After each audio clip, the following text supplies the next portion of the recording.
All right, welcome to the show, everyone. I am your host, XFL Mike G. Can Oh, well, we just lost XFL Mike G, I think. But this is Rick 8-Bit over here, and I'm Royce with Viking Wax Press. Hopefully, Mike will be back soon. But we are the Alternative Football Panel, and we are here to talk about the UFL Week 10 coming up. So, what you got, Rick? Anything? I have a Mike joining in. Oh, good. There he Hey is. guys, What's going on? can you hear me now? I Yes, I hear you am fine. having issues. I am having issues trying. Yeah, we see that. Okay. Well, he's dealing with some thunderstorms in the area, but we're happy everyone's here tonight. A loaded show. It was a crazy week 9. It's going to be a stacked week 10, and a lot of stuff going in. And I know something Mike was talking about, and as he comes back in, I'm gonna get All I'm right. getting rope. I'm making sure you can't leave now. Okay. Every time I try to share this show on my socials, it freaks out and logs me off. So I'm going to stop doing that and have to share it the old fashioned way.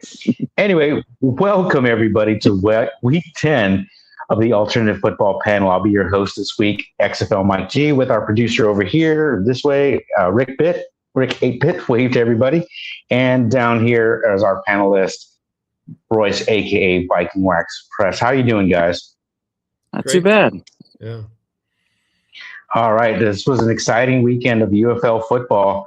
But before we dive too far in there, I wanted to talk a little bit about one of the teams that is dealing with some difficult situations. And from the outside looking in, it might appear a little bit tougher than it is. Talking about the Houston Gamblers as well. This weekend, they had a tremendous turnout with over 6,500 attendees, a lot of them there to get that Jim Kelly bobblehead. Guys, what are your thoughts on Houston in general, whether it's where the direction of this team is going, how this season's played out, anything? What are your topics with Houston so I can actually share this out?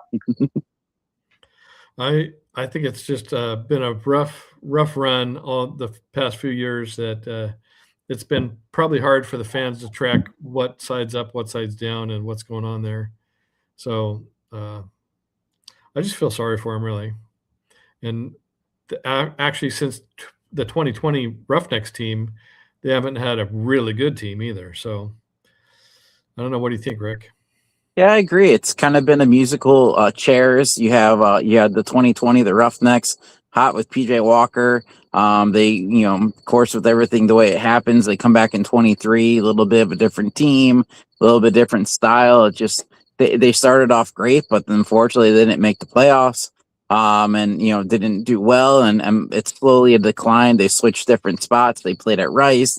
They went back to play at University Houston. Now they're at Shell Stadium. So they've been hopping around. The best part though, I'm a throwback person, and that bobblehead was fantastic.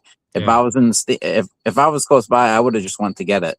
So I agree with attendance that week. I think they were smart trying to get it. And I feel like the way if the team gets finishes strong, I think it might have a chance. The hard part is this is a league of 8 teams, and when you just don't have everything going and everyone else does, it kind of makes it a little tough. But I feel I was talking with you guys before we went live. They're averaging about the same attendance as the women's dash soccer team, which is to me pretty good. Especially with in a stadium where they're the third tenant, they're pulling their weight, so it definitely helps them there. It's a great stadium. I feel like if they get a little more successful in the field, then next year I think they can make some get going. And the good part is with having dual tenants, it's very easy to set up a booth and do it the old-fashioned way. Get people to play some cornhole and get some fans in and get some acknowledgement and get them going, and maybe you could pull in some fans that way. But I mean, if you get a good team on that field, that's a beautiful stadium. I think they definitely could start packing fans next year. Yeah, I agree. I think the Kelly thing was genius for me, and I'm a big Jim Kelly fan. I've got a stack here of Jim Kelly cards all throughout his career. I used to have the USFL card from '84, but sold that one stupidly when I was younger. So, but he's one of my all-time favorite players, period. And the fact that he was on the USFL in the 80s when I was really that's what got me into the game, was the 80s USFL, got me into spring football. I am a huge fan. And watching him, I got to see him live. So I know firsthand what he can do on the field. He was amazing. So that's awesome. yeah, it was pretty cool. So I think that was a great move. In fact, it was that picture you're seeing there on the screen is actually Bum Phillips showing his Jim Kelly doll. So Bum Phillips was at the game, which is kind of cool that they got him back because he was the Roughnecks coach in 2023 when they were in the XFL. So it's pretty cool that he was rocking Houston Oilers gear, which I thought was fantastic. And did I say Bum Phillips? I mean Wade Phillips. Yeah. Sorry, I don't know what I said, but yes. I understand what you're saying. To me, the shot of it though, when they put it in the city with that, I thought this was fantastic. Yeah, I agree. That's really cool. You know, you have go ahead. The new helmet, the old helmet. I mean, it had a good vibe to it. And you know, I think, and they're doing a lot of bobblehead promotions, and I think that's what helps. I mean, especially if you're trying to you're making this family oriented. What kid doesn't love a bobblehead, you know? And you have the Birmingham's, the Stallions are doing it too with AJ. So I feel like this is like a good way, a good promotion, get people involved. I mean, you might not have a singer that you like, but hey, a free bobblehead, it might be worth something. So yeah, in fact, there are already a bunch of them on eBay. So you know, somebody's making money. Listen, when someone, I almost bought one because I like them, so I would. Get You're not the only one. I thought that too today. Yeah, it's a cool promo. I think that it's smart of them to do stuff like that. I know that the Kings did one for their coach. And actually, I think the Stallions are doing one. I think this week's they've got AJ McCarron coming up, and then the Battlehawks are doing their mascot. So. But I think they already did one earlier of their coach too. So I think it's just a smart marketing ploy. Yeah, I mean, because especially with something like that, you feel like you could take. I mean, I got 2 kids. I mean, if I had a team closer to me, they have a lot of teams do run the bases after the game on Sundays and stuff like this. So I think like this is a good way to get families involved. And when you have a family, you're not buying a ticket for 1, you're buying for 4. Then when you get there, you're buying food, you're buying merch, you're buying sodas. So it's smart to make it something where it's a giveaway that amasses to a lot more than just one certain like age of people and stuff like that. Yeah. And I was talking with a buddy about the difference between the NFL prices and UFL prices to go to a game. And I'm not regionally in a place where I can go to a UFL game because I'm near Portland, Oregon. But at the same time, I was able to go to a Seattle Dragons game when they were in the XFL.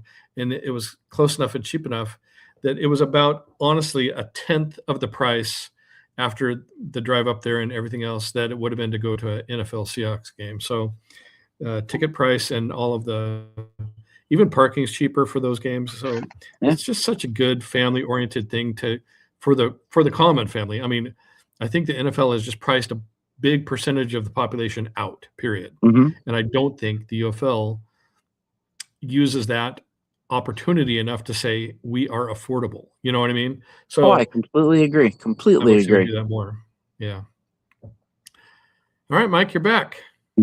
Yep, I'm back. And I heard Rick as I was going off talking about wanting one of those. I wanted one. That was the game that I had earmarked to try to attend, but I just couldn't do it.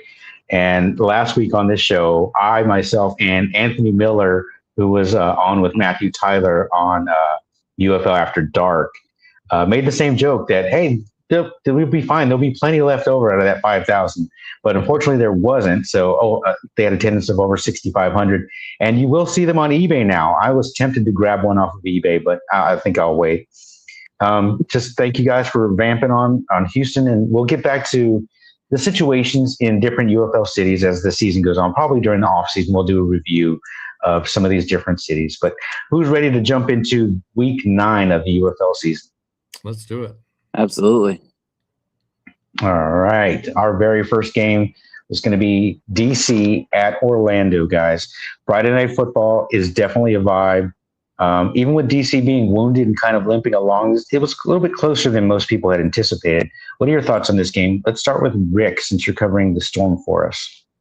I thought it was I'm slowly getting onto the plumber for MVP.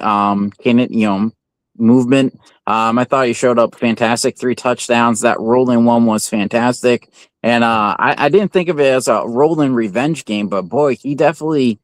I don't know if he was playing because, hey, this is a way to show up. Hey, you cut me and I liked you guys or what, but he definitely showed up. And I think this was the game that we kind of needed Orlando to start showing us, because a couple weeks ago when you win by 1 against Houston, all right, but the past 2 games, they've definitely showed it against the Renegades, against the Defenders this week or last week. And I think they're really starting to feel like they're a playoff team. And I feel like they're really starting to cement their way at definitely the top of the league this year. Yeah, I've been saying all season that Beck just kind of had them very conservative, kind of not giving away too much, just doing just enough to get the ball down the field, doing just enough to put enough of those to get the W. And it seemed like in that game, he kind of took the wraps off a little bit in the first half and then kind of put it back on. Royce, do you want to add to that? I was going to say, and I know we'll talk about it more coming up when we talk about next week's games, but I do think it was interesting the fact that they did show a little bit of their hand this week. The Storm did, but I do think that they have even more that they can do. The challenge will be now you've backed DC against a wall, and they're going to be fighting, scratching and clawing with everything they got to try and prove that they're a playoff worthy team, even though they're technically in the playoffs already. I think their mentality is to show that they're going to take a winning streak into the playoffs. So I think it's going to be a definite big matchup this weekend. So to have back-to-back games like that is fascinating to me, to see the way the schedulers worked it. So it's kind of turning out kind of cool in a way. On one hand, I kind of like it, and on the other hand, I don't like so many back-to-backs. The home and home series, I love the home and home series, but consecutively, it's kind of rough. Might be asking a lot of some of those teams to see each other that many times that quickly. But I will say I did notice, and some of the things that I did like is both of the offensive coordinators, both for Orlando, the young guy Colin Thompson, and for Fred Kais for DC. Both of them were in their bag a little bit. They opened it up. I saw a modern version of a triple option, which is something that I love. It forces that end to commit to stopping the run and allowing a pass over the top. There needs to be a little bit more than that, and I love the option as an RPO aspect of any offense. But the option needs to be practiced. It's not just we're both going to run this direction and I'll chuck it out to you. It's something that needs to be practiced and reps quite a bit to know when to pitch and what angles to take. But anyway, anyone else want to add any more thoughts on this game, guys? I will say I think I did like from what I saw for the Defenders with the running game. I feel like that's going to be their strength because of everything with Tiamu going down. So I feel like now, and I was talking to Royce before this started, this actually might play into DC's favor. They're playing the Storm again. So the quarterback, he has the reps now. He knows the process of how they are. So I think if there was any team that could benefit from this is the 100% DC, because now they could get into a flow, and this is how they were. This is and they could kind of build off it's one thing to build off of game footage, but to play a team consecutive, especially when you have a quarterback who hasn't really been in all season, it definitely gives them a little bit of an advantage. I have a question for you guys. Do you think they should have pulled Sanders at any point and put in Bean? Because I know for sure there are DC fans that thought that way. I'll give you my thoughts on that. I don't know if Bean is ready yet. And there's this kind of theory floating around that he's a secret weapon and they're holding on to him until the playoffs. But at that point, they hadn't clinched yet. So I think that, Bean is one of those guys that we've talked about that's got the world of potential, but who is maybe not ready to be a field general, maybe not ready to be a leader. There's a difference between having the ability to play quarterback in terms of making the throws and even knowing the offense where to go with it. as opposed to being a leader of men on the field. And I don't think that Bean has got that quite yet. And I know some of these other quarterbacks are getting that, like the man that took his spot in Louisville, Rodgers. I really like him. I think he just needs a little bit more experience being that field general. But if you guys are ready to move on, unless anybody wants to add on to that. Yeah, I was going to throw out this too, but especially with Bean, if there was ever a game to get in, it was when they played Louisville, and the fact that they didn't put him in there, that kind of told me that they don't feel great about him as running that field as quarterback. That's too bad. I think I would have tried him. I mean, even if I guess just put him in the last 2 minutes of this game, see what he could do to change it up would have been something. I say give him a chance, but that's me. I've always wanted to give him more of a chance than most people, so we'll see. All right, Aviators. All right, Aviators taking it to Birmingham, guys. This was kind of an interesting game, and I don't have any notes on it because I actually had to work that day, and I had planned on rewatching it today, but I had a nap creep up on me. So I'm going to rely on you guys a little bit to talk about this game. I did pick the Aviators to win this game. I thought that they would have the momentum coming back against the Stallions this week, and again, those home and homes. They're fun in some ways, but they're also probably torturous for the players. Royce, if you wanted to go. Yeah, I just think it was the Jalen Morton show because he dominated. I mean, it was looking back, I don't think I would have done it. I would have kept McClendon in just to kind of have him play out the season. But boy, they were smart. I mean, they obviously saw more in Morton than I knew about, and I think that anybody knew about, probably even himself. I don't know if he showed that he's a winner in the Arena League. He took their team to the championship game, if I remember right. So he has a great track record of winning football, and that's something I think McClendon just doesn't have yet, is to prove that he can take a team to consecutive wins after wins after wins. And I like McClendon a lot, but boy, Morton just proved, and what he did, and I'll talk about it later when I go over my player of the weeks. He just really took over the game. So I'll let you go, Rick.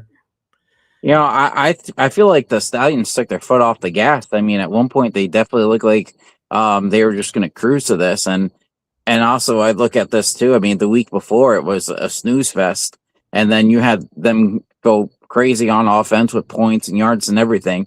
I think I was big about DTR as being MVP, to be honest with you. If you got the Stallions into the playoffs and everything, but one mistake of that pick six to end the game basically for them. And he went from leading them into the playoffs to that one mistake could cost them. So it's absolutely crazy, because you could literally say, oh, well, it's one thing or the other. No, this is 100% that pick six is their season. Yeah. There's a very small chance, but very small. Yeah, go ahead. That switch to quarterback, I like it. I think it was the perfect time. And we've talked all season long about having multiple quarterbacks. You know, the old adage, if you've got two quarterbacks, you've got none. But I think with Columbus, they have the opportunity to perfect that. You've got the experience of McClendon and the potential and the talent of Morton. And I don't want to say it because I don't like this comparison, but I think he might be the UFL's Cam Newton. He's a big-bodied guy. He's mobile. He's got the arm. He just needs some experience. That touchdown run that he had, I screamed out loud. I was like, he's in. Why are you reviewing it? He's in. Because on the live, watching it live, he didn't go down. He stretched across. He broke the plane. Touchdown. Why review it? But that was a heck of a play, guys. That was a heck of a play. And I look forward to seeing Columbus play him next year a little bit more, if not making him the full-time starter. Again, I do like McClendon. It's just that I think they missed the opportunity to get that rotation down, to use Morton earlier in the season to kind of get some of these wins and change it up. And maybe they'll give him more opportunity next season. But, you know, we'll see with that, guys. I'll throw this out there, picking back off of what you're saying. I think it's good with these teams are not in contention to play a starter that they feel might be worth it, because this is going to create excitement and buzz.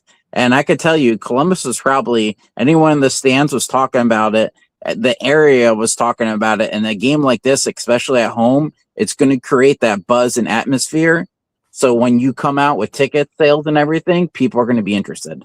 So I think now is the time. If you have a guy who's a diamond in the rough, you got 2 weeks. Let's get him some game footage, and let's get some footage that we could put something out for promotional and start getting people season tickets. But the way he played, I definitely could see Columbus now getting more excited about how they're looking for next year. They could get enough highlight reels just from that last game that they could put out a nice campaign, because that was pretty cool. I mean, he was just all over the place. So I like it. I do think the Stallions just fell short, and I love what DTR did, just coming back from, what were they, 1-4 to almost making the playoffs. And they still maybe could, but it would take a lot to happen. So I think they're done. And I did like to see the surge that they put out toward the end of the season. At least they gave their fans something other than another team that I won't talk about quite yet, because we're about to talk about them.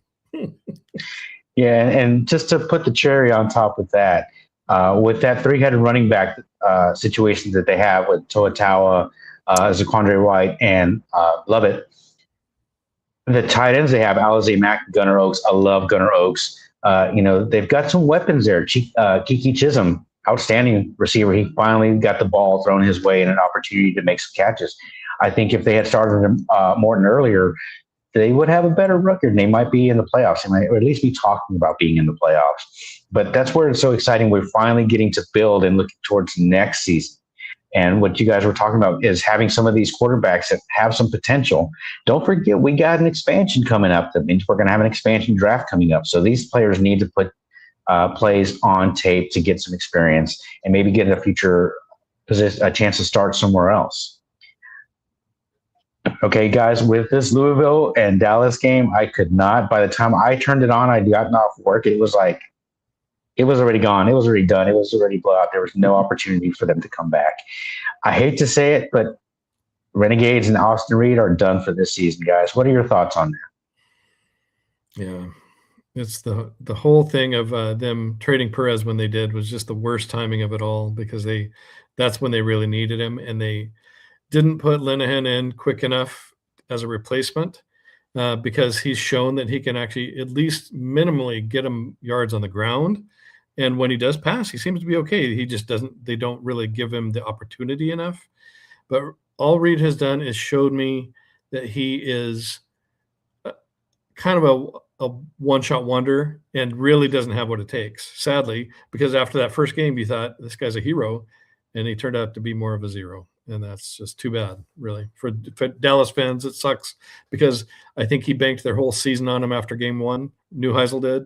And then he shot himself in the foot by doing that. I'm curious how Reed will do next year, because as the data too, it does take a lot of adjusting to life after.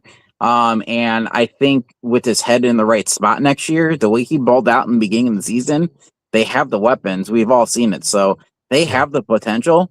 I just think, unfortunately, when your ball is deflating slowly, there's nothing you can do. And I think Louisville was a shock. I said it last week. I'll say it again. If they get in the playoffs, I think they're going to turn some heads. Their defense is scary. Their offense is clicking. And I think, any team I think would have had a hard time, coming up against Dallas. I mean, the Kings knew they had a win to get in. They already knew what was ahead of them with the other teams losing, and they knew, hey, this is our spot. So I think with them, they kind of knew once the Stallions, because the Stallions played ahead of them, so they had some extra motivation, knowing, hey, now this is our shot. We win. We're definitely controlling things. So, like I said last week, it's all about they have the ability to look at the scoreboard watch on like any other sport in the NFL or baseball. So this was their chance, and I think they knew going into this game, we got to literally have our foot on the gas as soon as we start. And now they know, hey, they're 4 quarters away from the playoffs. Who would have thought a couple weeks ago that would really happen? it doesn't hurt that the Kings have the best kicker in the league either, because he was Mhm. automatic, and he got the record for most field goals in the season. So in a UFL or spring season at least. So in the modern era. Just So think the way that D's playing. I mean, the offense is clicking, but God forbid that offense faces a team that has a good D. All you have to do is get to the 45. You're good. I mean, Mhm. this team is honestly scary on every aspect of the ball. Yeah, I wouldn't want to be the team to face them in the playoffs.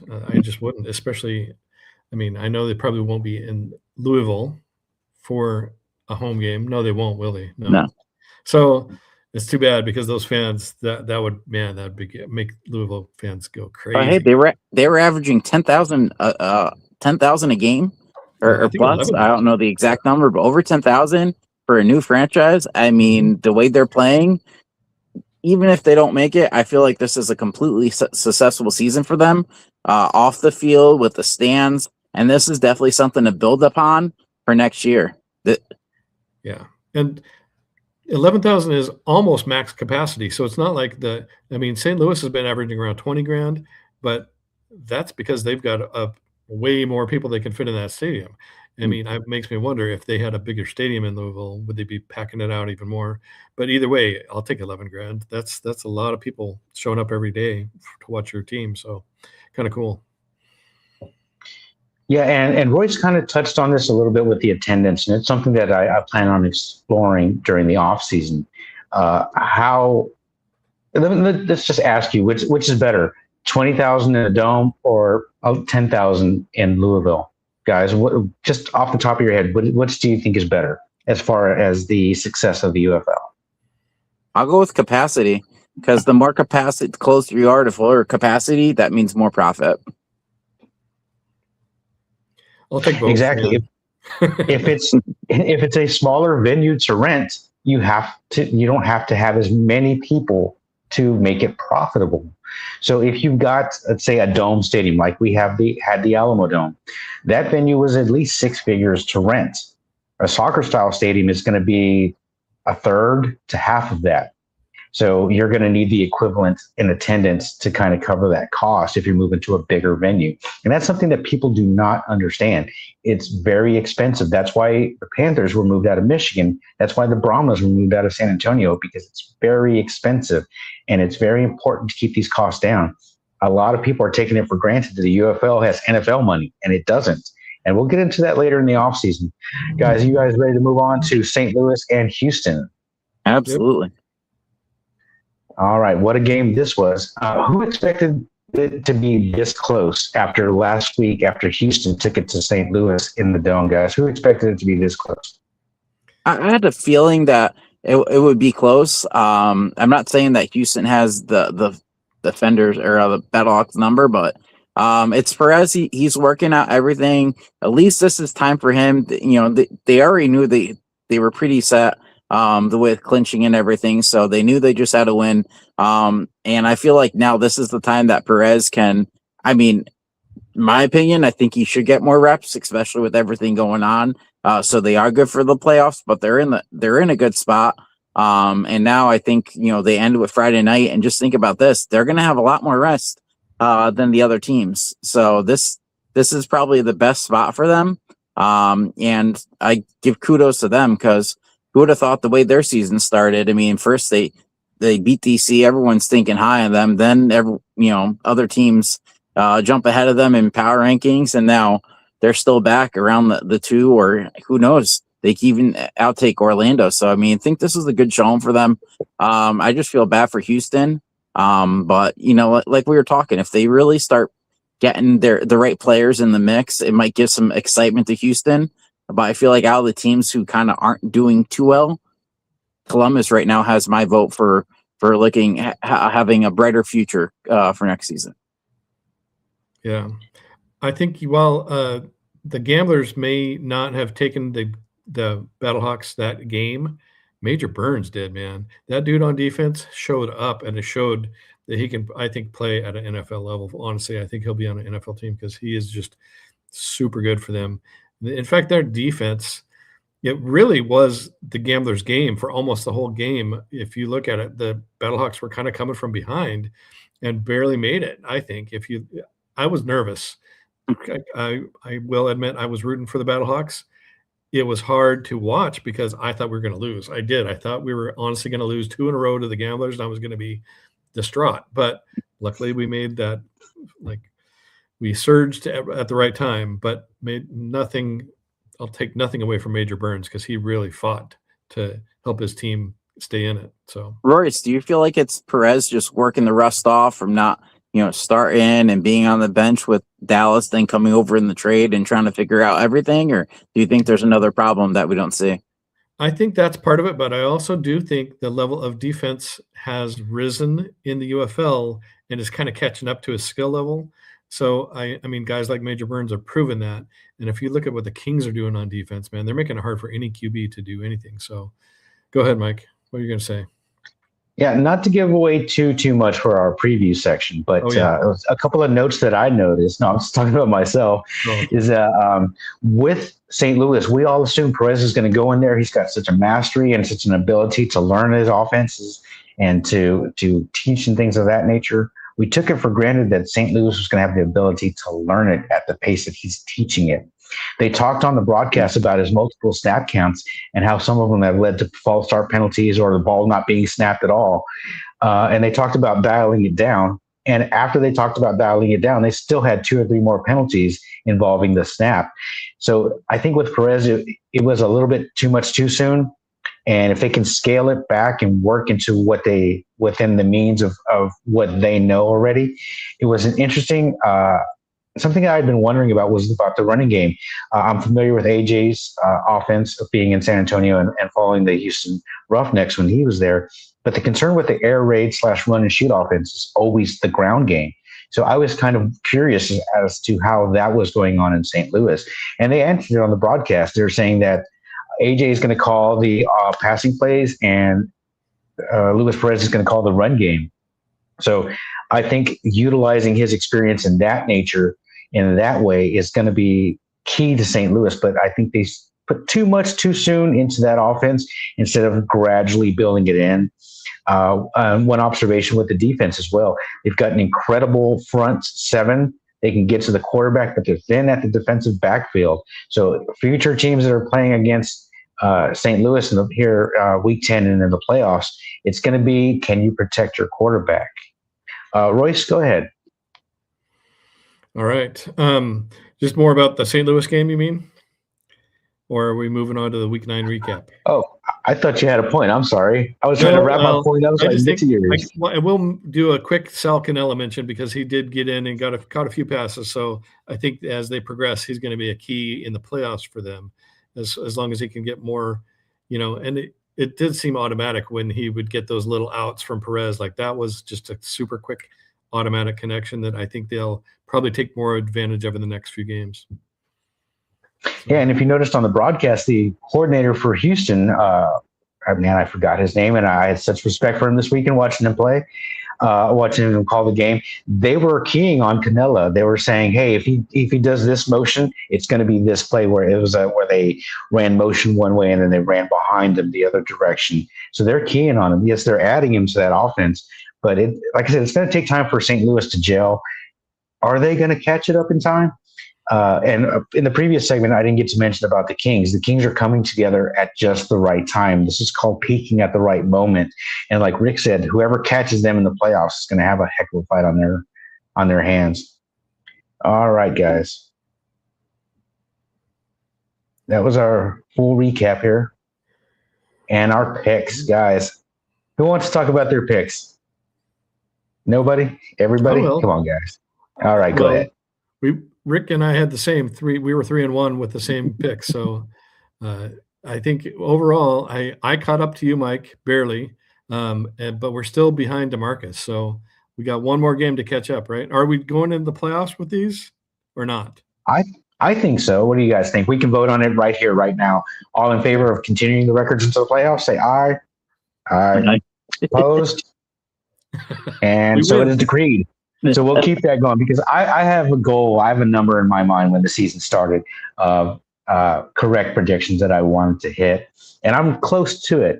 The first game, Orlando, everybody selected that, with the exception of DeMarcus, who took DC.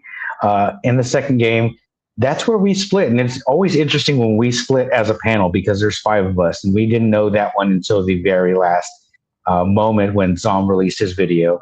But myself and DeMarcus both picked Columbus, and we were both 2-0. Picking Columbus, and I was 2-0 at that point. Dallas and Louisville.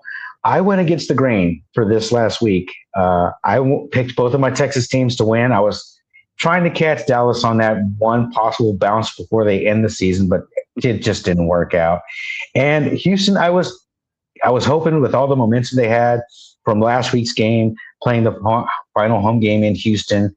I'd been hearing some things from their crowd I'm really excited about next season, but we'll get into that later. The bobblehead night. And I think they had everything they needed to kind of put that together, but they just couldn't pull it off. So I ended up going 2-2, 22-14 for the week. And like Royce said, DeMarcus is a couple of games ahead of us. Royce and I are tied. So we'll see who gets that. We'll playoff as a tiebreaker? I don't know. We'll see. Rick's right behind us. And overall, as a panel, we are 22-14, guys. What do you think about our panel record as overall, with the 5 of us being 22-14, guys? I think that's pretty solid. I mean, it's consistent to what we're going with, and a lot of the games too. A lot of us are going like 5 and outs. I mean, you just looking real quick. I mean, the last games were 4-1, 4-1. So I think as we expand, it's going to get a lot more interesting. More voices, more opinions. But I definitely feel like I think they're going in the right direction, and I'm not a math person, but that's way over than 50%. So I'm happy for it. Yeah, and it's been fun. And I do kind of on the sly compare us to other shows, other podcasts, and other groups of people doing this. And I think we're competitive, and I think we're kind of at the top. But I'm not going to put all of that together, guys. It was just for us to kind of keep track within us. I think both Rick and Royce have won competitions of this nature when we were just AFN contributors in some form or another. But it's going to be down to the wire. I thought I'd make it interesting, like I said, with those last 2 picks going into week 10, guys. So it'll be interesting. What do you guys have any numbers in mind for total victories, total predictions, guys, for yourself? I try to think 1 week ahead, because if I try to predict too far out, my numbers drop. So I'm not thinking ahead that far. Right on. Well, I mean, I had a goal of numbers to hit, and then my very, very first top goal, I missed that one. I wanted a certain percentage and a certain number of victories, but I like where I'm headed on this one. Cool. All right. Are we ready to move on? Yep. Yes, sir. All right. We just did that recap. Did we go backwards on that one? No. All right. There we go. In the next graphic. Royce and his stamp of approval. Royce's stamp of approval is where he picks players from each individual game, and he awards a player of the game, and he puts them together and creates these wonderful digital cards. I love these things. And I'm going to work on trying to get some of these printed one day. But Royce, take it away. Awesome. Well, yeah, I'll start with my player of the game for the Orlando game, and that was Chris Rowland. He was phenomenal. He was just I put on one of my posts that he is a hyper energized spark plug out there. He just has like endless, boundless energy. He ended up with 8 catches for 117 yards and a TD. So just fun to watch, frankly. And he has been since his Philadelphia Stars days. He was one of the best players that kind of came out of nowhere into that season where they made it to the championship in the USFL. It did great for the defenders. In fact, I wanted to give him the special teams player of the year. I think Chris Garrett ended up getting it for the Battlehawks that year, but that to me, he was the best return man for sure that year. So he's just been fun to watch for his whole career, as far as I've been watching him. So pro career for me. And then he's showing that he was a great find in that supplemental draft that they did, or the redraft that they had on January 16th. That was just a kind of a reboot for the league. And for whatever reason, DC chose not to keep him, and he made them regret that. So big game for him. Now moving on to Jalen Morton. His game was unreal.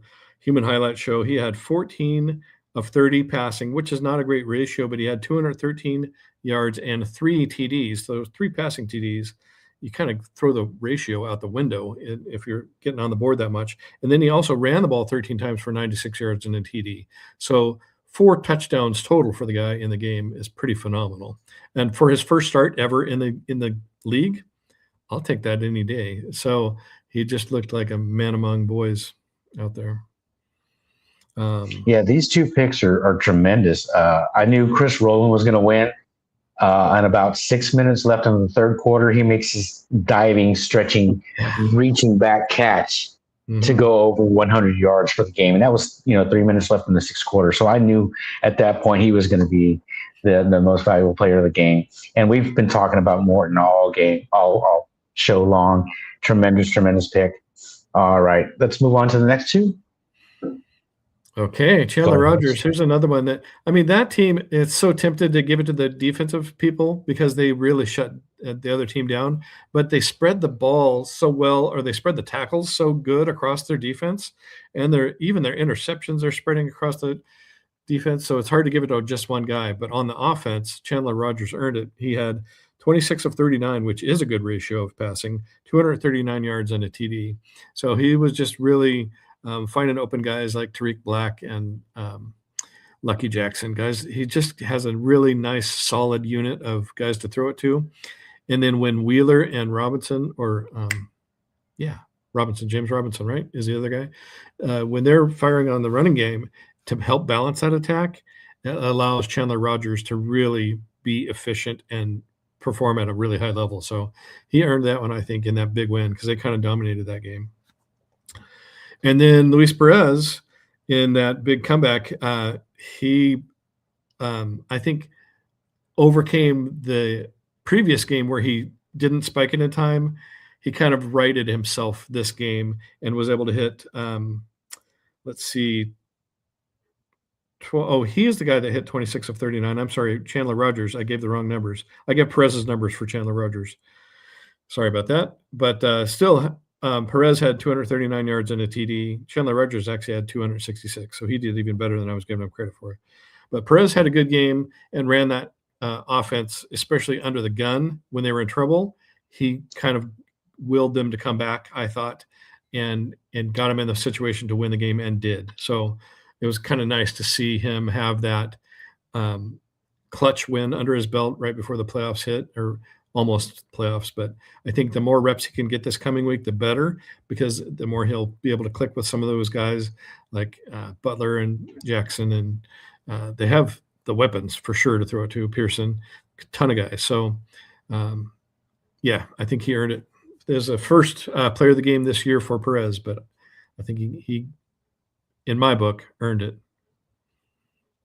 Oh, I definitely believe that. Hey, Royce, what would you have said if I would have told you week 1, Luis Perez will not win a player of the game until week 9 of the season? What would you have said if I told you that at the beginning of the year? I would have bet you money on it and lost. and he was going to do it for St. Louis. Well, yeah, nobody could have predicted that. No. Yeah, and I can't wait to recap the season. But speaking of these digital cards, look forward to seeing more from Royce. I know he's working on some things, and he's always got videos coming out as well, and some other content. So be on the lookout for that. If you enjoy the digital cards as well, give Royce a follow. Viking Wax Press on Facebook and YouTube and Twitter, guys. Thank you, Royce, for your stamp of approval. Yep. Always a great segment for the show, and we're ready to move on to the preview of Week 10, the final regular season week of the UFL season, and it has passed so fast. But we're going to move right into Dallas at St. Louis, guys. I'm going to open this up to either one of you guys. What are your thoughts, initial thoughts on this game? I guess I'll start with the Battlehawks. I think they're going to roll again, and I do think it'll help Perez get even more reps under his belt, become more comfortable. And the Renegades, I don't think since they don't have a lot to play for, I think they're just going to try to see what Reed can do and try to push him into one good game for the season. But I almost think if I was Neuheisel, I would get Linehan the start and the whole game. I would keep Reed on the bench, but I don't think he will. But if it was me, I wouldn't let Reed see the field again. But that's terrible of me. Yeah. And we've talked about Neuheisel and his, dare I say, obsession with Reed and getting him back into the NFL. I almost feel like it was at the detriment of the entire rest of that team. Yeah. Being that they have nothing left to play for this season, I'd give Reed the start. And if he's going well in the end, let him play. But I would give Linehan I'd give their backup quarterback. I'd give him the rest of the game, maybe from the second half on. But I wouldn't be opposed to starting him for the whole game and letting him see what he can do. We know what Reed can do. He's put it on paper. He's put it on video. I'm sorry. But I think he needs to go back and work on some things, whether it's just making the right reads, making the right decision. A lot of these quarterbacks who aren't making the right decision, it seems to come down to one thing, which is always looking deep first and then working your way back. In some cases, you need to, on certain specific plays, especially short yardage, you need to start the opposite. Work your way short and work your way out, especially if there's going to be a heavy pass rush. You've got to look short first as opposed to looking deep, because otherwise you'll never get it off. Rick, did you want to add anything to this? Yeah, so I do the graphics here, and I made sure that teams that are in the playoffs have a lock. And because of this, I'm going Renegades. Ooh. My theory is this: the Battle Hawks will be playing next weekend. So if they want to be safe, they're going to rest their starters in the second half. And I think the way they've been playing with the Battle Hawks lately, it's fourth quarter for them. It's either they win or they lose. I think with their starters rested, I feel like the Renegades snap the skid. They end off on a high note, and I feel like the Renegades go to St. Louis and win on Friday. Well, Dallas fans would love it. It'd be good for them. Market. I really wanted to go out for the rest of this season picking my Texas teams for the last 2 weeks, both Dallas and Houston. I just couldn't do it, but we'll get into that when we get into the picks. Hey, I'll take the win off of your expense, both of you. That's okay. But it's like I keep wanting Dallas to get that bounce back game, that end the skid, end the drought. Go ahead, Royce. Yeah, 6 losses in a row, man. I don't know why they wouldn't have 7. They're just trending the wrong way. And again, if I had gone Tuesday, week 4, and said, hey, Royce, in about 6 weeks, Dallas is not going to win another game for the next 6 weeks, that would have blown your mind after watching Reed and his debut and what he did with the UFL. It's going to be fun to look back on and diagnose and try to dissect some of these teams and their seasons. And we'll be doing that in the off season. And I know Zon Fox as well is going to do a deep dive into each individual team as they're eliminated. So looking forward to that. He couldn't be here tonight because he's got a massive list of videos and edits that he's working on. But if you guys are ready to move on. Yeah, perfect. All right. Gamblers at Stallions, guys. I'm going to save my thoughts on this one. I will let you go first, but Royce is our in-house Stallions expert. Royce, do you want to take this one away? It's all or nothing for the Stallions if they don't win this, and they'll need even additional help beyond that. But if they lose, they're out. So they have everything to play for here. And they have the tools to do it. Now, the Gamblers team tends to create havoc against teams that they shouldn't create havoc against, honestly. But they do make trouble for people, and it's that defense is pretty good. Now, they did lose Anthony Hines this week, and I'll be curious to see how that plays into it, especially considering where he went. But I think the Stallions take this one because they've got so much more to play for, and they are a good team. They have one of the best rosters in the league. I don't love their coaching, but I do love their quarterback. So I think they'll take it on that. I completely agree.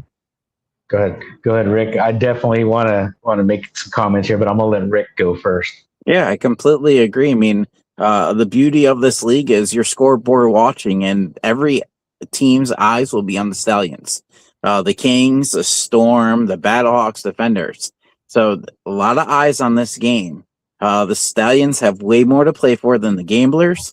Right now, a DTR, that pick is going to haunt him because he knows this is a win and in. And I think he's going to ball like he hasn't balled all season.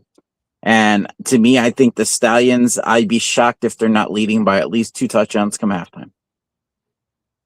Yeah. Go ahead, Mike. All right. So going into this game, I look back upon the Stallions' previous game. And one of the things that I look at as a coach, because when I watch a game, I don't just watch the plays anymore. I've gotten to the point where I watch as a coach, I watch as a, let's say, TV producer for podcast ideas and different elements and things of that nature. But I also observe relationships. And the relationship between AJ Smith and DTR is kind of a weird one. It's kind of he tried to do what he did with Corral and put my arm around you and lift you up that way. But when he was consoling DTR on the sideline, it kind of felt off to me. And maybe that's because AJ is a new coach. He's not used to coaching. If someone's in their head and they're not focused on the game, don't give them a long speech. Do something to break the ice. Tell them a joke, something, even if it's a dad joke, just to kind of change up their thinking. And don't give them a long speech, because if it's a long speech and they're already in their head, they're just tuning you out. So I think with DTR, if he can just get focused, they'll go a long way and potentially get into the playoffs. But I don't really see that happening because there was not a lot of positive adjustment after that conversation. DTR got away with throwing that pass as he was getting sacked. His knee was down, and he just chucked that ball out there, and anybody could have gotten that one. There was another play that was similar to that, and I can't recall it right now, where he's just kind of winging it and relying on his talent as opposed to a game plan and focusing and playing as a team. I think DTR, I love his potential, but I think he needs to grow up just a little bit. And I don't know if AJ is really helping that cause. So any thoughts on that, guys? Yeah, I don't think McCarron is the reason why they're winning. I just hate to say that, but they aren't. I mean, it's that roster's super deep. They've got tons of weapons at receiver, good running backs, great defense overall, one of the best tight ends. I think Jordan Thomas, to me, has always been one of the most underrated tight ends out there. And he comes off the bench, but he's like a monster out there. He honestly looks like Sasquatch, and he's just like 6'7", 240 at tight end and can get anything. To me, every 2-point conversion I ever had, I'd just toss it right over everybody else and let him go get it. He's just super underrated, and so I think they have the weapons to take this game, in my mind, very easily. And honestly, if they wouldn't have got down so far down early in the season, they could do some damage in the playoffs. But none of that is credit to AJ McCarron. Sorry, but unfortunately, he's a new coach. He's a new coach. I'm not impressed with his demeanor. And what I mean by that is when they were talking about the things when Dorian Thompson-Robin came into Birmingham, AJ told me, I need you to do X, Y, and Z. And none of that was be a good leader, take what the defense is giving you. It was all hyper aggressive kind of, we're going to bully ball. And it's this, what I call an all-star mentality. Being in coaching, there was I was around rec ball, which is your traditional league, and then I was around select ball, which is players that are selected to compete on a team that's put together for a short period of time. And some of those teams are put together with, oh, there's a talented guy, I'll take him. There's an athletic looking guy, I'll take him. There's a tall guy, I'll take him. And it's more on appearances, and we're just going to take the baddest guys and put them together, and that'll be enough to beat anybody. And sometimes that works, but a lot of times in the long run, it does not work. And I've seen that with Birmingham, and I've seen that with Columbus as well. Guys, any thoughts on that before we move on?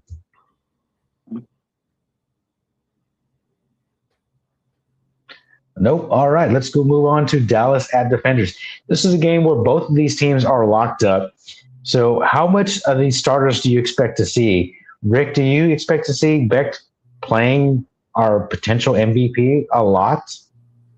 I see for Orlando, I could see him playing at least one quarter, maybe two. I see for DC, I feel like their starters on offense at least will probably be out there for at least maybe up to 3 quarters, so they really could feel like they're rolling into the playoffs.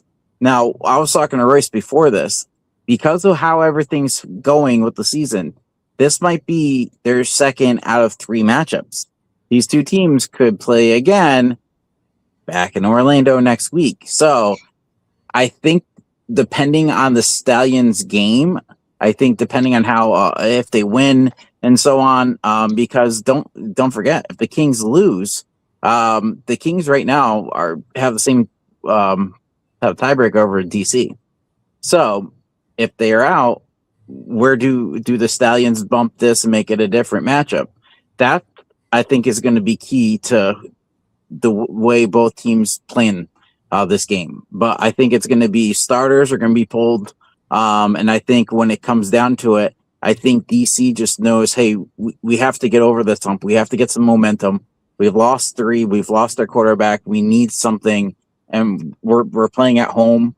Let's send out everyone happy because who knows? This might be their last home game. Don't forget, if they have to play on the road, not guaranteed that they'll be back in DC for the championship.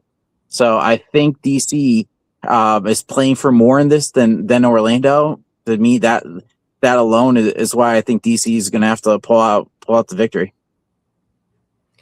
You know what I just thought of is if Corral comes in at backup and Bean comes in as a backup, that's the same matchup that we had at QB in game 2, which is on different teams. But anyway, that's an interesting little tidbit that I think could be curious. I'd be curious if that happened because it could. Honestly, both teams could be putting in their starting or their backup QBs.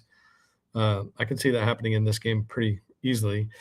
I do think the DC, they're playing for more. I feel like they feel like since they have a losing streak, I think they're going to want to get on track and get right and heading the right direction for the playoffs. And I think Orlando has proven that they really can win any game and don't really need that push. So I think DC could get the upset in that one. Yeah, and this is another one of those games where if we look back, 3 or 4 weeks before Jordan Tiamo's injury, hey, we were all penciling in DC playoffs, DC championship game at home, DC, DC, DC. Now everything has changed with that injury. It's such a huge, impactful situation now that they've really opened up the doors for everybody. And I think Orlando, yes, that's everybody's favorite, but they can't. If you look at Beck's history with St. Louis, he's still got some hurdles to overcome himself before he can start seriously considering the Storm for a championship. And I think it's wide open, guys. That's just my thoughts on this right now. But it'll be interesting to see how much the starters play, how much they rest, and what turnout is going to be like at this game since they know they're already locked in. That's a good point. All right. Are we ready to move on to our next game? And I don't want to use the word lame duck in any of these games, even though those positions are locked in. It's still going to be a heck of a game. It still means a whole lot to some of these players who are on the second and third team to maybe get some reps and get some videos to get out there, maybe get another opportunity for next season. All right, heading into a game that we thought was going to be have a little bit more impact on the playoffs, but it turns out Kings, they said, you know what, we got it from here. So Columbus welcoming in the Kings, guys. How do we see this one going? I already know how you guys see this going, but I want to hear it from you. Kings are just a better team. I that's the only way I can look at it. I think Aviators have shown they're a solid team. They haven't shown that they're a consistent team. The Kings have shown that once they get that ground game mixed in, that they are a very, very good team. So that defense is probably the best outside of maybe St. Louis, maybe even better than St. Louis. They're just really good. So I don't know how, other than, I mean, maybe Columbus, at Columbus, could that trigger a win? They do have good fans there. This is I think the two markets that have shown their fans really are the right markets for those fans. I mean, it's just cool to see cities like that get behind those teams. So for the fans' sake, it'd be cool to see the Aviators get the win. And then still, I guess it would take then the Stallions losing to get the Kings in, right? But Yep. So Kings actually, they're going to be playing their butts off too. That's huge for them. So, but I guess they'll know if the Stallions have already lost, they won't have to play, right? I mean, they'll have to play, but they won't have to play as hard they won't have as much invested in it. So. I think that's what makes this a little harder to pick. It's the last game of the week. Like I said, this league gives everyone the ability to scoreboard watch, and the Kings will be glued onto that Stallions game. And if the Stallions can't pull it off, they know we're in. And now you rest your starters. Columbus, the way they played last week, they definitely have some excitement there, and they could pull it off. So that's the hard part. We have to submit our picks now. It's not like we could say, hey, it depends on this. But I think we all agree the Kings are right now, I would say, probably the hottest team. I think moving Rodgers was one of the best calls they could do. They have a true leader at quarterback. Their defense was clicking before. Now their offense is clicking. They have the game's best kicker.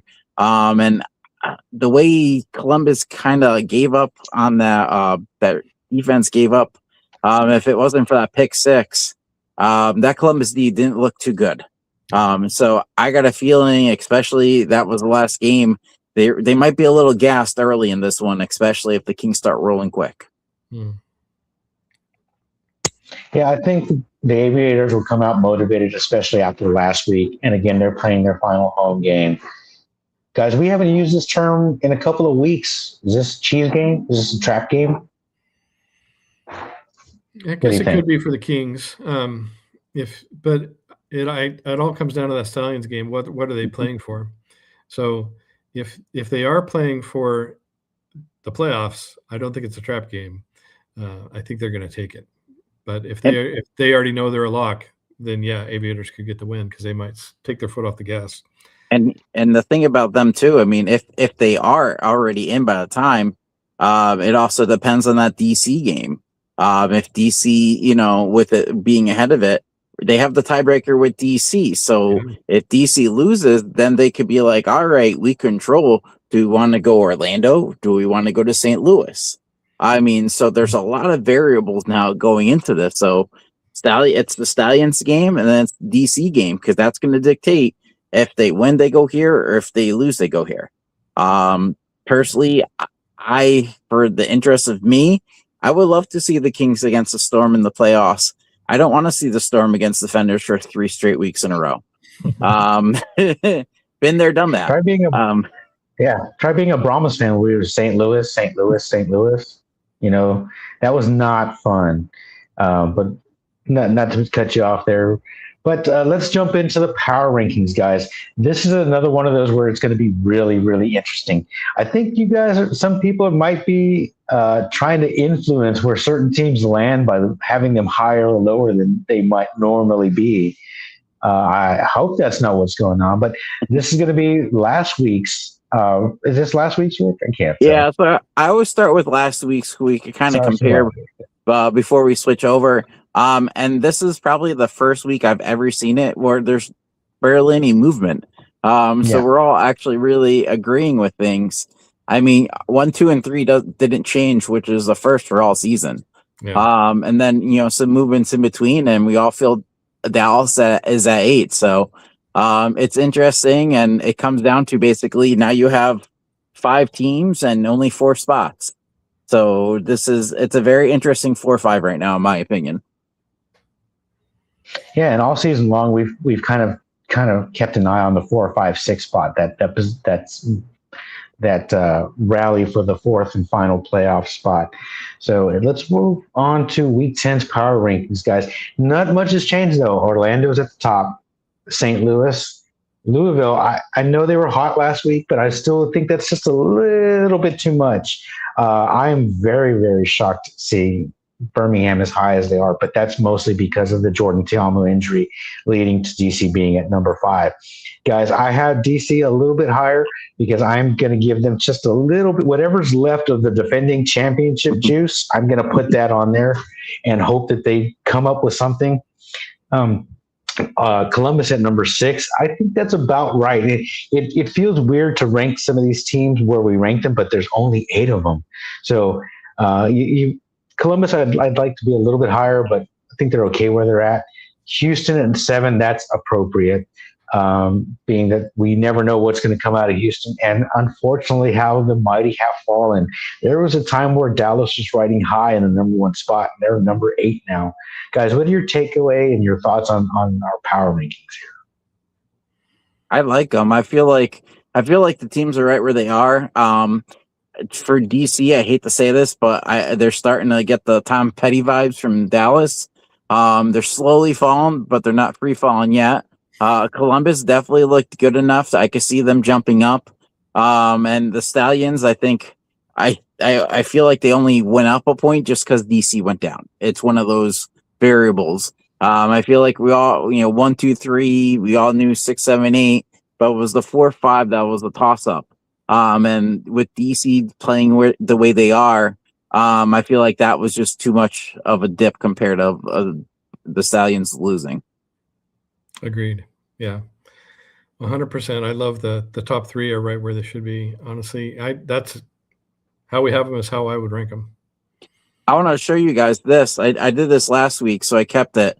So if we take the Week 10 and flip back to Week 7, only a couple weeks ago, it was completely different. Where you had DC as 1, you had Orlando as 5, you had the Kings at 7. That's crazy. Whew. Yeah, a lot has changed. And it's interesting and I want to take all of our power rankings. I'm going to compile them and kind of look at some of these teams. I did some digging and I found our very first one before we were even the Alternative Football Panel, when we were just the AFN contributors that weren't solid yet.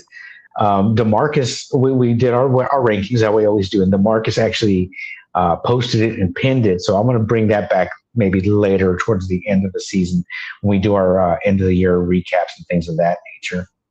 But it's always felt like we're dead on, but this league has changed so much, and it's just the storylines of how these changes have occurred and how the movement of some of these teams in and of itself is a story. So it's coming down to the wire. I think 1, 2, and 3 are solid.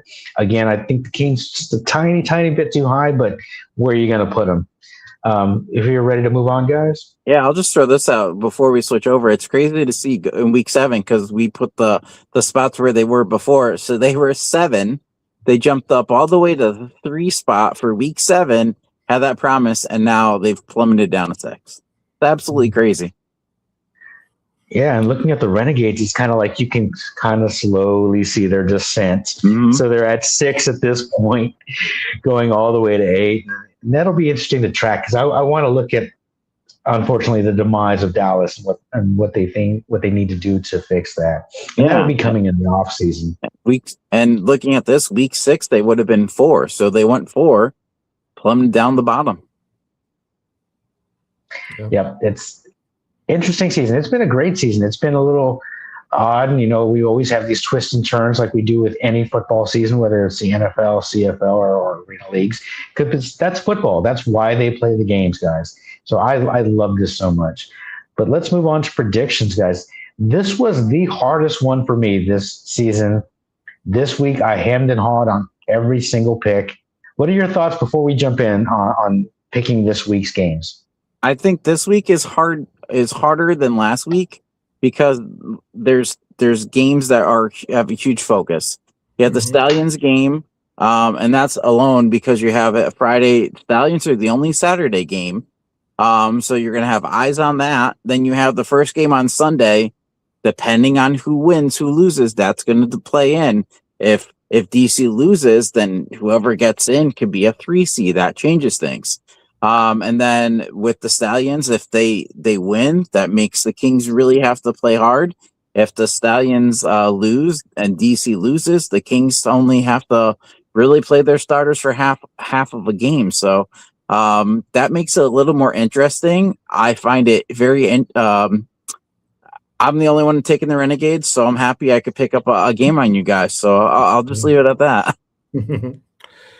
Yeah, it's kind of cool. I think the tough game for me was that DC Storm game, and it was so hard to pick DC over the Storm because of the way that DC's played lately. But it's mainly because I don't think Orlando is going to be starting their players or keep their starters in. Yeah. And that's what I based my pick off of. Oh, I completely agree. I mean, the way they're playing, they're guaranteed a home game. So I mean, they're not going to have 2, but they're definitely going to have 1. And I mean, who knows? They might also play with Beck that, hey, we have a chance of playing DC again. Who knows? Maybe we wake up Sunday morning and they are playing their backups to start. We don't know. We don't have a crystal ball. But they're guaranteed a game in Orlando. I wouldn't bet the farm. Even if they lost this game, it doesn't hurt because let's add in this because of St. Louis, Dallas ahead of it on Friday. Orlando honestly could wake up. We can wake up and they could just play all reserves because they already have locked up the 1 seed. So it's what I love about this league is everything. It's dominoes. Last week was dominoes. This week is dominoes. And last week was so exciting because of not only the way the games are, but each one ahead of it and what was in front and behind had so much into it. So I think this is probably the best it's ever been in spring football. And I'm looking forward to gaining a couple games on you guys soon. Love it. Looking at these picks when I was putting them together, I did notice some kind of curiosities, but like Rick picking Dallas, I keep wanting to pick Dallas and try to get that bounce back game and stop that skid, but I just couldn't do it. I had to go with St. Louis. I think in the next game, it's going to add some more drama if Houston can beat the Stallions. And I did pick them to do so. I just kind of like the vibe that Houston is going with. Now, I made this pick early, and I don't know the situation, and we haven't gotten word officially on Deckers yet. But if he's playing, I'm definitely going with Houston. Plumlee, he's got an opportunity if he can settle down, make the right reads, make those decisions that we were talking about where you're reading from short to far as opposed to going for the home run every time. If he can do that and play within himself, I think they still have a chance. I know a lot of people are going to pick the Stallions just because it's the easy pick, but I just can't pick them. I was surprised that every single one of us picked DC over the Storm, whether it's going to be because the Storm have clinched already and they're going to rest. But I thought maybe 1 or 2 of us might pick Orlando. But I say that, and I went with DC myself. And again, unanimous for the Kings over the Aviators. Anybody want to add any thoughts to that before we move on? I'm going to put my money that Zom bets for the Storm. That's what I'm going to put that right there right now. I think he's going Storm all the way. We'll see. And it's funny that we need Zom to pick between Houston and Birmingham because that was one of the rare occasions again where we split. And he's going to be our tiebreaker. But I'm surprised that Houston and Birmingham went to a tiebreaker considering Birmingham is such a better team and that they're in potential playoff runs. So I went ahead and picked them, and so did DeMarcus, and he's not going to be on tonight, obviously, to explain that pick. But we look forward to hearing from him soon. Hopefully, once the school season ends, he's able to get free and do some other things. We'll have him on some future episodes. And guys, stay tuned. Even though the season is wrapping up, the Alternative Football Panel will continue. We're going to look at some different things. So stay tuned. Check us out on your socials, whether it's Alternative Football Panel on Twitter, Facebook, and YouTube. But let's move on to the United Bowl playoffs. I am super excited for this. I wish it was more than 3 games. Guys, what are your thoughts going into the playoffs? Well, I like that graphic. That's a cool one. I think for me, the Storm and the Battlehawks are going to come out successful in the end and play in that United Bowl if I had to pick right now. But as we've seen, every week changes everything, so it's kind of a crazy league that way where you really can't predict the future very well. So it really makes it a fun league to watch for that reason. I think storyline wise, I feel like people want to see St. Louis, Orlando duke it out because you have Beck involved. To me, I don't want to say you have DC. If they can advance and win their first matchup, they will probably be the underdog in their own home stadium. That's an interesting story. And then you have I hate to say a horse race between the Stallions and Kings for the last spot, but very interesting with them. And you have teams going in. I'm not going to say different directions, but you had a DTR. I think he's 4-2 as their starter. Rodgers has turned it around. So I feel like momentum wise, I feel like you have to look out for those two teams. I feel like wherever they go, and the way, depending on where DC lands, I feel like they can give St. Louis a fight for its money. And I think, depending on how, if St. Louis can gel enough this week, I'll give them a chance. But I said last week, I'll say it again, watch out for Louisville. They scare me, and I feel like they can be the team to sneak up on every single team in the playoffs. Yeah, and it's weird to have these new franchises potentially playing each other in the playoffs, and the old guard XFL, the St. Louis Battlehawks, and the DC Defenders are playing themselves. But I'm more excited about potentially seeing the Kings and the Storm play each other than I am seeing the Battlehawks, even though they have Luis Perez, but against DC because Tiamo's not there, and that's such a blow to the league. But guys, your thoughts before we moved on? I just was thinking this too as a possibility. Say if it is St. Louis hosts DC, you have Perez against DC, which was your first championship in the XFL. So I mean, I feel like there's storylines galore, but it's definitely going to be an interesting next couple weeks. Yeah. Okay. All right. So breaking it down, Kings with a win, and they're in. It's that simple, and I think they'll get that win. Stallions need some help. They need a win and a loss by Louisville. I'm trying not to be just a Stallions hater, and it's not so much the Stallions. I just don't like AJ McCarron. If Skip was there, they'd probably have a couple of more wins. Yep. They'd probably have a locked up playoff spot. Probably too. No. Yes, 100% they would. Yes. Definitely culture shift there and philosophy shift. Hopefully we'll see Skip Holtz back in the UFL in some capacity. I've been advocating him to be a commissioner. We need somebody who's make football decisions. Take it away from Rapoli. Let somebody who knows football make football decisions. That's just my 2 cents on that one, guys. I will say this too.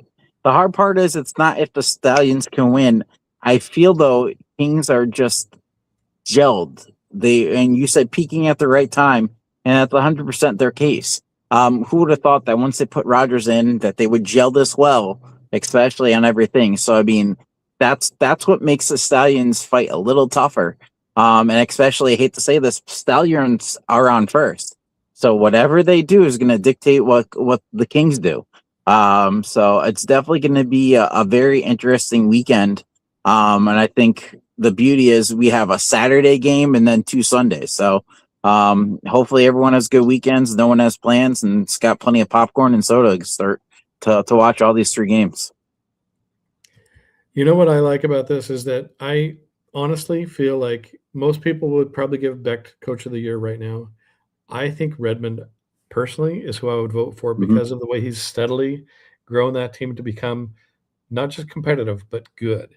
And at the start of the year, they were crappy. Honestly, they were not that good. I mean, they did come super close to winning a few of those early games, but he took them from a losing team to a winning team and has just steadily grown their ability to get better and better each week. And I think for that reason, I would give him Coach of the Year if I had to do it right now. I'm going to piggyback off of what you said. Think of it. They lost in overtime. on that penalty. They fumbled in their goal line with the chance to win. I mean, if that went into their favor, they're looking like the team to beat. Yep. Just think of it. Yeah, and with the Kings and them coming together, I want to say part of it was the moving on from Bean, and with Bean and DTR moving on from their respective teams. It's not that necessarily that they were better or worse than the starters. I think DTR clearly was a talented player, but he wasn't gonna beat Plummer out. He just wasn't as talented as he is, so he needed that opportunity. With Bean, yes, he's talented, but he wasn't the leader Rodgers is. So that's why they were comfortable moving on from Bean. And since that trade, it seems like they've upticked and done really, really well. All right, big announcement for halftime entertainment of the United Bowl. 50 Cent is in the house. Guys, after all these exciting opening week acts that we had, from Gucci Mane to Ludacris and all in between, to land 50 Cent for the championship game. I don't know about you. I'm excited. I think this is a major get for the UFL. What are your thoughts on it? I just hope he doesn't have to throw out first pitch for the Nationals, because that could be a disaster. I think that's a good. I'm curious. I am curious because I am been in business outside of this. Was this a business ploy? Are tickets low enough? Because they did do a thing where if you bought so many, you could get so many for 50 cents. I'm wondering if this was a ploy to get more people in, because the ticket sales are not where they're expecting it. I think, when you sign these acts, you've got to sign them up so far in advance. And I think this is one of the biggest signings. It probably was signed around the time that some of the opening acts in the beginning of the season were signed. So it might just be a play on that to kind of boost sales. I mean, if you had a name like 50 Cent, you're going to find any way to get people there, and not just in the stadium, but tuned in to watch the game. And it might be a lot of people's first UFL game that they're going to watch strictly because 50 Cent is performing at halftime. I like it. I think it's, of the available names, Mike Rapoli, he's been spending money to get some of these acts, but he's not going to get the toppest of tiers of entertainers yet, But I do like that we recognize some of these names, and 50 Cent is the biggest name that we've gotten so far. Any thoughts on that before we move on? Well, he's played a Super Bowl halftime before, so he's a big name. And I do think, if I remember right, he was an early partner of some level on Under Armour, right? So he's familiar with Rapoli. Rapoli probably called him up and said, "Hey, buddy, I need a favor. Let's get this going." And I think that was wise, because he's a name that people know. I don't know his music, frankly, but I think millions of people do. So it's a good choice for that reason. So I'll send you some, Royce. I'll send you some. No, I was highly disappointed that I tweeted out in response to this. I put go 50 in the house, and nobody responded with the next line. I was disappointed that nobody got that. Hey, the only line I remember is "I'm going to love you like a fat kid loves cake." So that's a great line. And we'll probably hear that one. I love that. 50, big name. And like I said, that was a good get for the UFL. I'm excited to see that one. Look, and we've got Zom chiming in on the chat, guys. Hey, Zom, how's it going? Can't believe they got that guy to perform at a Super Bowl halftime show to do this. Well, it was either 50 or Bad Bunny. And I don't think Bad Bunny was available for the UFL right now, guys. He commands a slightly larger audience. But thanks, Zom, for checking in. And guys, anybody think anything else we want to add before we move on? Yeah, so since you mentioned Rapoli throwing around money, I don't know if anyone saw this, but there's a new show tomorrow night. Yeah. Yes. I'm stoked about it. Should be good. Yeah, this is along the vein of the HBO miniseries that we all watch.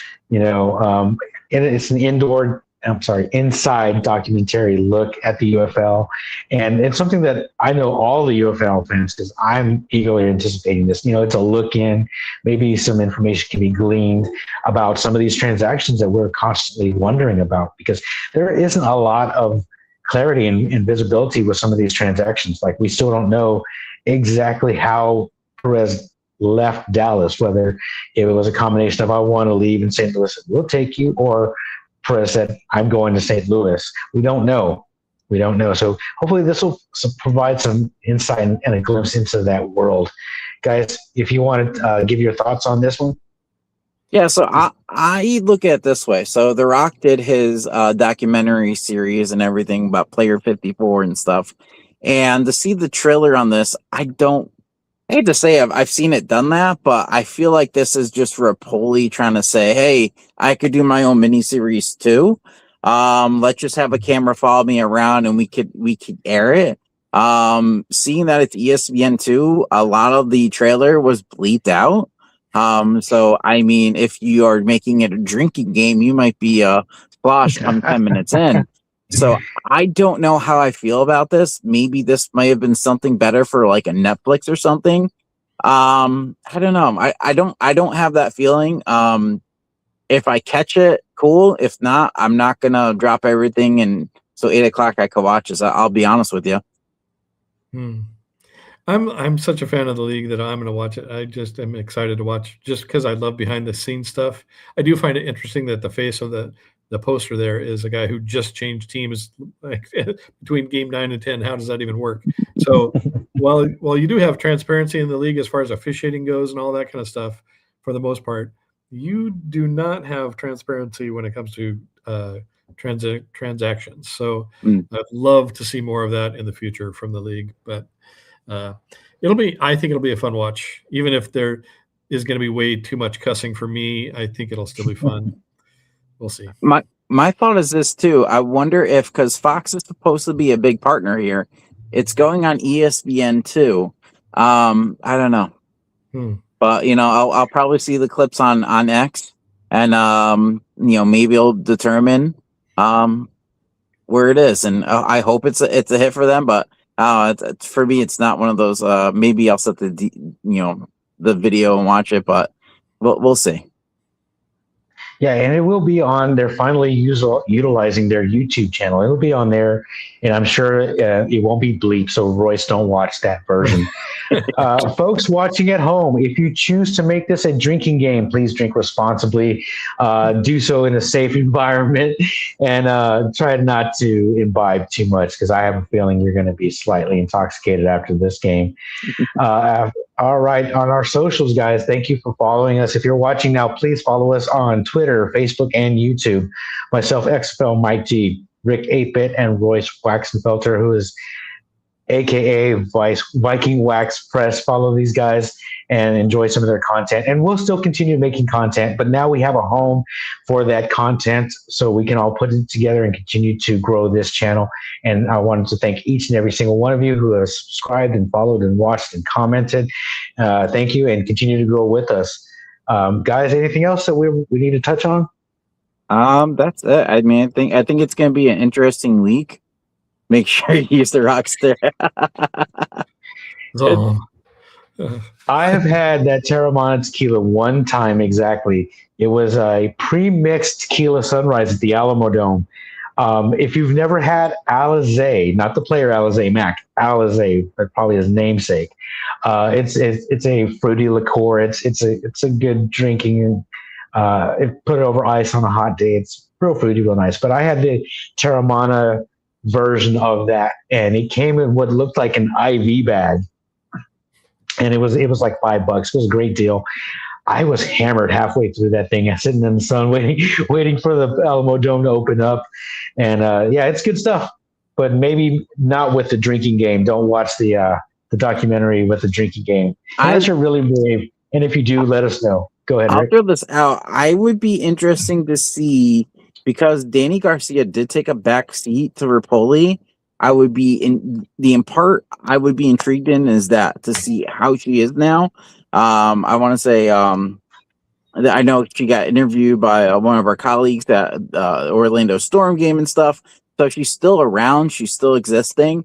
I would love to see if there's any conversations, because I feel like a lot of people thought there might have been some bad blood or something. And I think this might be the chance it airs out. And I mean, to me, that's the only part I would watch it for. Cool. And unfortunately, they might put that in there because they need some drama. Drama sells. I hope it's not really that negative behind the scenes. There might be some little resentment because of some of the moves that were made. I know I'm a little bit resentful that I don't have my Brahmas anymore, but we're still undefeated this season. But it'll be a good look, and I do look forward to it. I don't know if I'll watch it live, but I'll probably catch it on the YouTube channel and post it when I get a chance. All right, last call, guys. Anybody want to add anything? Yeah. Another fun week coming up. I'm just excited. It's a great league. All right, so I'm ready to wrap it up. I do want to make one last comment as Rick gets ready to send us home. Look out for Royce's next project. He's working on a superfan project. So if you're a superfan, or if you know a superfan, in particular, we still need to fill Birmingham, Louisville, and Columbus, I believe. Are those the three we're lacking? Yep. We'll be making a post on that shortly and putting that out there. So guys, if you're watching and you know of superfans across the league, but particularly in those three markets, we're still lacking. Submit it to us on our Alternative Football Panel Twitter page or on your YouTube channel. Send that to us, and we'll get that in there. Guys, excellent show. Had a great week. I am looking forward to Week 10 and the playoffs for the UFL. It's been a tremendous season. Guys, I am ready to send it home. How about yourselves? Yeah. Everybody enjoy their week. Rick, play us off. See y'all next week. See you. All right. Well, I'm going to keep talking until this thing goes out. I don't like the silence. So let's just